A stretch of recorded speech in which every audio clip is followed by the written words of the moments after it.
Isn't it funny how much time we spend improving our career, our morning routines, even what nut milk goes best with a flat white coffee, but we almost never take the time to improve our social skills? I'm talking about what we say, how we say it, our body language. We don't admit that stuff matters, But it does. it's more critical than many of the things we spend our time on, like finding the latest productivity app. Maya Angelou said it best. I've learned that people will forget what you said, people will forget what you did, but people will never forget how you made them feel. You can have the best technical skills in the world, but if you can't communicate to the people around you, what's the point? You can be the world's best project manager, but if you can't motivate your team to follow your plan, is your plan any good? You can go to parties, but if you can't make people remember who you were in a positive way, Would they invite you back?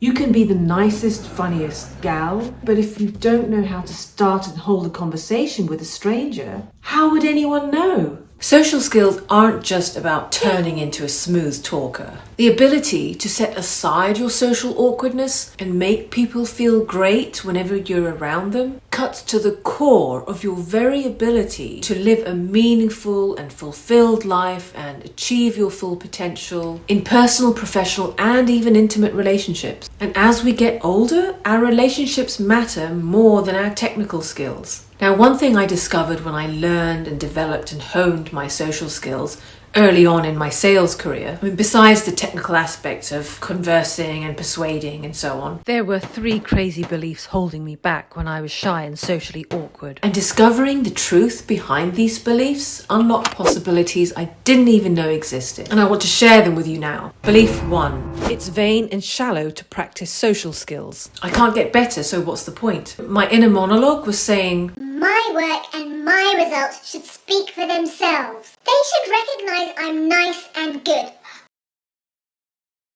it's not other people's responsibility to recognize how nice or smart I am. It's my responsibility. It's your responsibility. Of course, it's embarrassing to admit I wasn't born with the social skills to be the perfect, graceful woman. And then, of course, you start thinking, oh my God, I'm going to have to use canned lines or scripts to try and come across as interesting. But that wasn't true.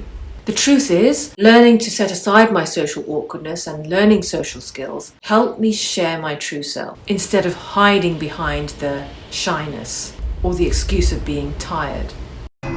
We think people are naturals.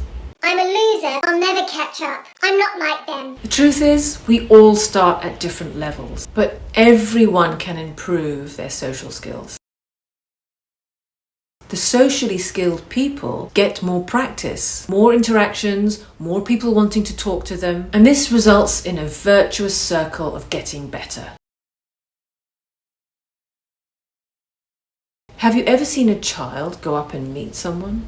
They walk right up to them and say hi. Why? Because they haven't been rejected, humiliated, and embarrassed. They don't have their walls up yet. You're natural at being curious. You're natural at being friendly. And most importantly, you're natural at being yourself. It was only years later when society chipped away at your self-belief and your natural confidence, and it just made you continuously worry about saying the wrong thing. No more labeling yourself awkward or shy.